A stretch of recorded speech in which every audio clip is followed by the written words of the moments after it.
clarification. Our connection might be being weird.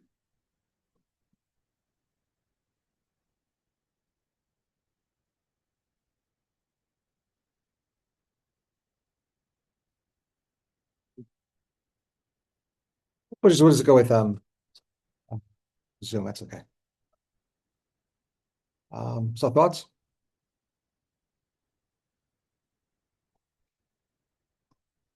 First that came in mind watching it is like the kind of I don't know the word for it, but basically like coattail riding on the fact that it was John Boyd's car, and that it was sort of like that, like I'm cool by association thing, and you would get upset whenever people insinuated that it was not. So that was John Boyd. Yeah. Well, what's the parallel in psychiatry or psychology?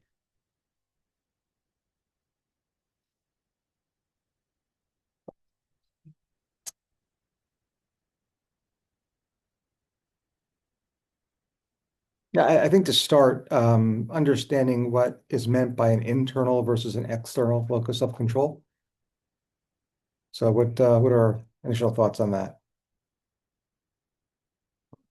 An internal locus means that essentially you have control over, your destiny, and the things that happen to you are the result of your own work and your own doing. And then external locus of control is a belief that no matter what you do, there will always be external factors that result in things, and it almost like sort of parallels to the idea of like learned helplessness, where it's like it doesn't matter what you do or how you act, like there's always going to be external factors that have more of a power over your own fate than you do. Yep. Okay. Any questions on that?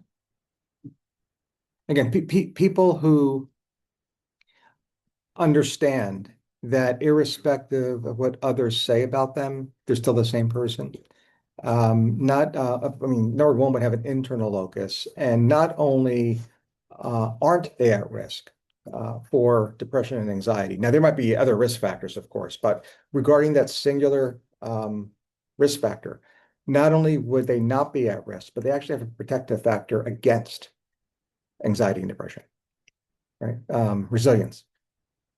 On the other hand, the exact opposite is also true with regard to risk for depression and anxiety. And that is, irrespective of who you are and what you bring to the table, you feel that your sense of self is largely determined by others' opinions of you, right? And I think medical students and other learners are great examples of this, because there are very specific situations in which I'm the only thing that matters for you in terms of the next couple of weeks, right? Your grade, your transcript, and your match, right? It will be greatly affected, in my opinion, of you. But despite that, most medical students, the vast majority of medical students, have an internal locus and also understand that no matter what he says about me, I'm still the same person. So you're able to not only understand that, but the dichotomy of that as well, and that is my grade, it doesn't change who I am, right? Questions or further discussion?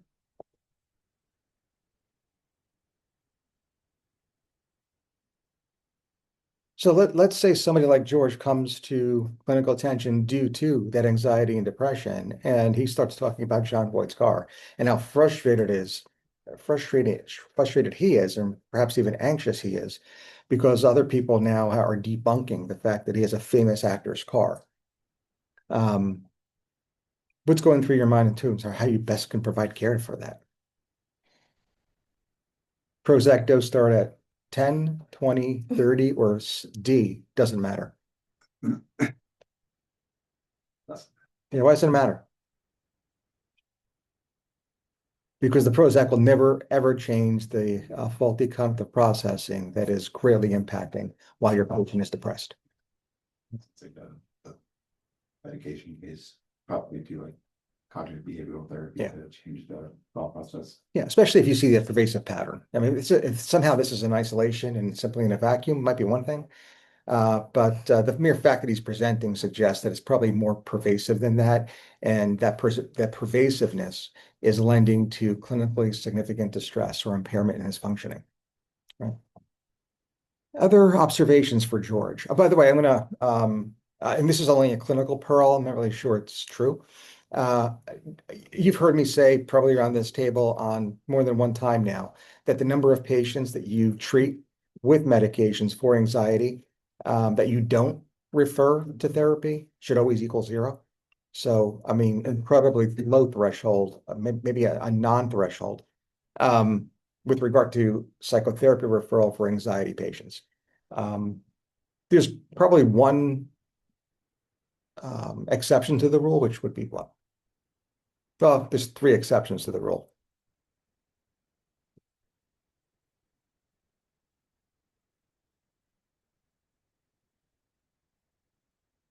How many people here are going into psychiatry?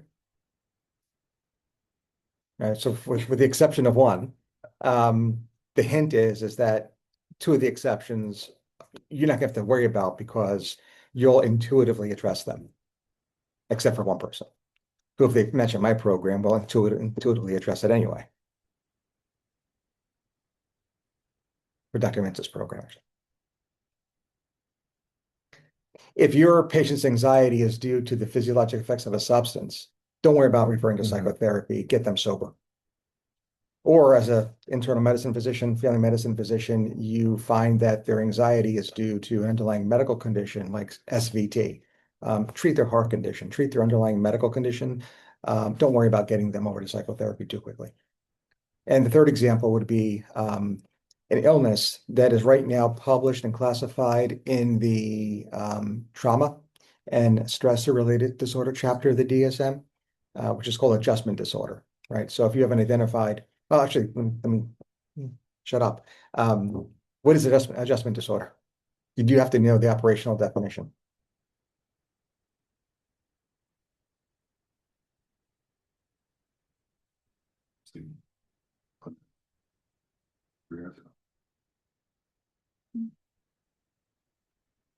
It's essentially clinically significant distress caused by the also a change in situation or a change in like an event that happens with I want to say 2 weeks after the event occurs. That's my next question is that you said caused by. How does the American Psychiatric Association operationalize cause and effect?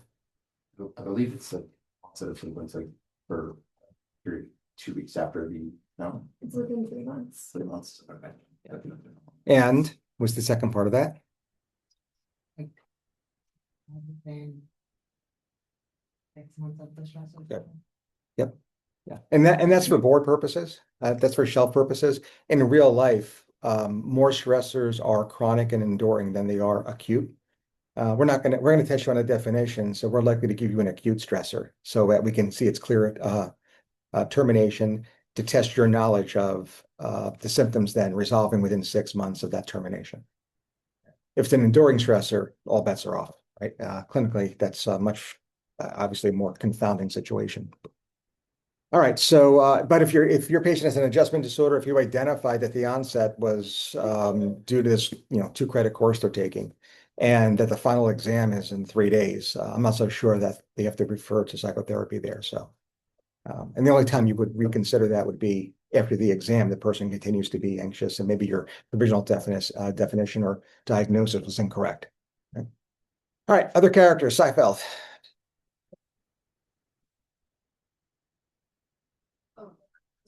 Yeah. For the exam part, if you have anxiety for the exam, but then you have a new exam, does that count as a new stressor? Yes. However, I'm seeing a pattern develop, and it might be more test taking anxiety than it is you just being anxious over an exam. Oh, okay, so if it's one exam, you don't do anything. If it's 2 or 3 exam, you do something? Yeah, I think there, once a pattern is established, we have to get to more a different root cause than treat each individual exam as, because I think my patient then would be doing this, and that's not good provision of care. So what else is going on here? Maybe it's in the broader context of academic difficulty. There's a whole, I think, plethora of things I have to consider now. So yes, when a pattern is established, I think we need to go back to the books and see what might be going on. Perhaps treat a larger condition. Yeah, I mean, over the course of academic year, for example, I wouldn't want to diagnose you with, 14 adjustment disorders. All right, I have to have a little bit of a broader context and think there might be, one something rather than 14 separate adjustment disorders, right? Alrighty, other characters for discussion?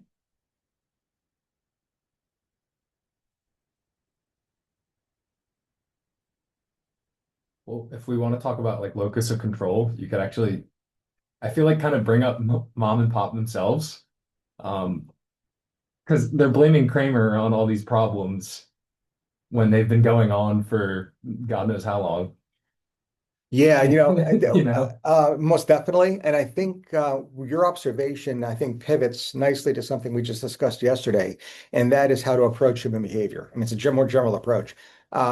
Everyone in this room by now understands that we always have to consider and interpret human behavior and abnormal human behavior biopsychosocially.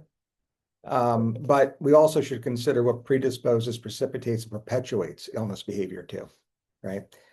And along those lines, yeah, I mean, there were significant predisposing factors here, like decades long of neglect. The precipitant happens to be Kramer, right? So it's a great example of the 3 Ps of psychiatric formulation demonstrated in this particular episode with regard to what predisposed and what precipitates. So, and then you could see that the way in which mom and pop think, and therefore the way what they say, and even how they react and behave, in accordance with those 3 Ps, tells us a lot about them. Right now, again, it's in a vacuum, but when we see a more pervasive pattern, if they're consistently doing this, that means something else. All right, we'll end it here. Log off, log back on our second link.